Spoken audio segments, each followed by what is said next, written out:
ప్రియమైనవారులారా, బాగున్నారా? మరొక వచనం ధ్యానించుకుందాం.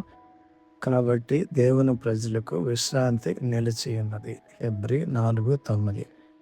ఇశ్రాయేలీయులు దేవునికి విధేయత చూపించినంత కాలము యెహోషువ వారిని తమ శత్రువుల నుండి విడిపించి కనానుకు నడిపించినట్లుగా మన ప్రభువైన యేసుక్రీస్తునందు విశ్వాసం ఉంచి ఆయనను అనుసరించిన యెడల మనకు పరలోకంలో విశ్రాంతి నిలిచి ఉన్నది. ఏ విధంగా రాయబడి ఉన్నది? ఇప్పుడు నీ దేవుడైన యెహోవా మీ సహోదరులతో చెప్పినట్లు వారికి నెమ్మది కలుగజేసి ఉన్నాడు. కాబట్టి మీరిప్పుడు యెహోవా సేవకుడైన మోషే యొర్దాను అవతల మీకు స్వాస్థ్యముగా ఇచ్చిన దేశములో మీ నివాసములకు తిరిగి వెళ్ళుడి.